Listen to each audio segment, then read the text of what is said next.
99% लोग इस एक आदत की वजह से पूरी जिंदगी एवरेज रह जाते हैं। आज मैं तुमसे एक ऐसा सवाल पूछने वाला हूँ जिसका जवाब अगर तुमने ईमानदारी से दे दिया तो शायद तुम्हारी पूरी जिंदगी बदल सकती है। जरा सोचो, अगर आज से ठीक 5 साल बाद तुम उसी कमरे में बैठे हो, वही मोबाइल चला रहे हो, वही शिकायतें कर रहे हो और तुम्हारी जिंदगी बिल्कुल वैसी ही है जैसी आज है, क्या तुम खुश रहोगे? अगर तुम्हारा जवाब नहीं है तो ध्यान से सुनो। ज्यादातर लोग इसलिए फेल नहीं होते क्योंकि उनके पास टैलेंट नहीं होता, वो इसलिए भी फेल नहीं होते क्योंकि उनके पास पैसे नहीं होते, वो इसलिए पीछे रह जाते हैं क्योंकि उनकी रोज की छोटी छोटी आदतें चुपचाप उनकी जिंदगी को खा रही होती हैं। सबसे खतरनाक बात, उन्हें खुद पता भी नहीं चलता। आज की वीडियो में मैं तुम्हें 5 ऐसी आदतें बताऊंगा जो इंसान को धीरे धीरे औसत बना देती हैं, लेकिन आखिरी आदत वही है जो करोड़ों लोगों को पूरी जिंदगी वहीं रोक कर रखती है। इसलिए वीडियो को आखिर तक जरूर देखना।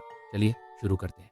सही समय का इंतजार मत करो क्योंकि सही समय कभी नहीं आता। जो लोग सफल होते हैं वो अधूरी तैयारी के साथ भी पहला कदम उठा देते हैं। याद रखना, छोटा सा एक्शन हमेशा बड़ी प्लानिंग से ज्यादा ताकतवर होता है। आदत नंबर 2, हर किसी की राय सुनना मान लो। तुमने तय किया कि अब तुम अपना कोई काम शुरू करोगे। तुमने यह बात 5 लोगों को बताई। पहला बोलेगा इसमें बहुत रिस्क है, दूसरा बोलेगा भाई आजकल इसमें कुछ नहीं रखा, तीसरा कहेगा पहले सरकारी नौकरी देख ले, चौथा कहेगा तेरे बस की बात नहीं है और पांचवा वो खुद कभी कुछ नहीं करेगा लेकिन तुम्हें 100 सलाह जरूर देगा। सोचो, अगर तुम हर इंसान की बात सुनते रहोगे तो आखिर फैसला किसका होगा, तुम्हारा या दुनिया का? याद रखो, हर राय की कीमत बराबर नहीं होती। सलाह उसी इंसान से लो जिसने वो हासिल किया हो जो तुम हासिल करना चाहते हो। अगर कोई इंसान खुद अपनी जिंदगी से खुश नहीं है तो उसकी सलाह तुम्हारी जिंदगी कैसे बदल सकती है? सबकी सुनोगे तो अपना रास्ता भूल जाओगे। कभी कभी आगे बढ़ने के लिए दुनिया का शोर बंद करना पड़ता है ताकि अपने दिमाग की आवाज सुनाई। आदत नंबर 3, अपने फोन को अपनी जिंदगी का मालिक बना देना। अब मैं तुमसे एक छोटा सा टेस्ट करवाना चाहता हूँ। अभी इसी वक्त अपना मोबाइल उठाओ और स्क्रीन टाइम चेक करो।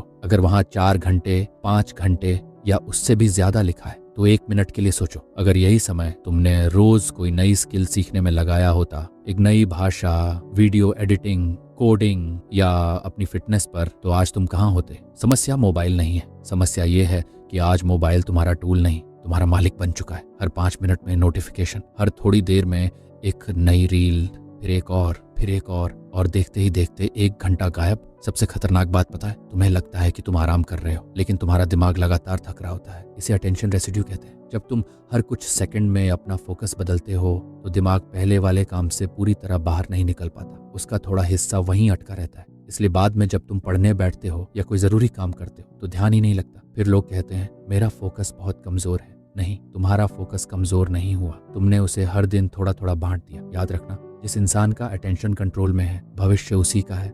आज से सिर्फ एक नियम बनाओ, सुबह उठते ही पहले 30 मिनट मोबाइल नहीं। अपने दिमाग को यह मौका दो कि वह दिन की शुरुआत तुम्हारे हिसाब से करे, किसी नोटिफिकेशन के हिसाब से नहीं।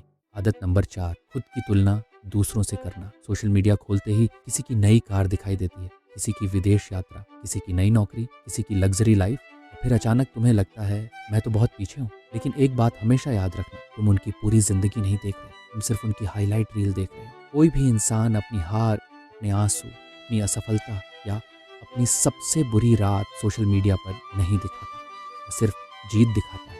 तुम अपनी असली जिंदगी की तुलना उसकी चुनी हुई सबसे अच्छी तस्वीरों से करने लगते हो। यही तुलना धीरे धीरे तुम्हारा आत्मविश्वास खा जाती है। एक किसान अगर हर दिन दूसरे किसान के खेत को ही देखता रहे तो अपना खेत कब संभालेगा? तुम्हारी दौड़ किसी और के साथ नहीं है, तुम्हारी दौड़ सिर्फ कल वाले अपने आप से है। अगर आज तुम कल से सिर्फ 1% बेहतर हो तो तुम सही रास्ते पर हो। याद रखना, दूसरों को देखकर जलने से कभी किसी की जिंदगी नहीं बदलती, लेकिन खुद को बेहतर बनाने से पूरी जिंदगी बदल जाती है। एक छोटी कहानी, एक गुरु के पास 2 शिष्य थे, दोनों बहुत मेहनती थे, लेकिन एक शिष्य हमेशा दूसरों को देखता रहता था। वो मुझसे आगे कैसे निकल गया, उसके पास ज्यादा पैसा क्यों है, लोग उसकी तारीफ क्यों करते हैं। दूसरा शिष्य हर शाम सिर्फ एक सवाल लिखता था, क्या मैं कल से बेहतर हूँ? साल बीत गए। पहला शिष्य आज भी लोगों से अपनी तुलना कर रहा था, दूसरा अपनी मेहनत से इतना आगे निकल चुका था कि अब लोग उसकी तुलना दूसरों से करने लगे। यही फर्क है, जब तुम्हारा ध्यान दूसरों पर होता है तो तुम्हारी ताकत कम हो जाती है, लेकिन जब ध्यान खुद पर होता है तो तुम्हारी तरक्की शुरू हो जाती है। अब खुद से एक सवाल पूछो, तुम अपनी जिंदगी बना रहे हो या सिर्फ दूसरों की जिंदगी देखते हुए समय बिता रहे हो? क्योंकि अगले भाग में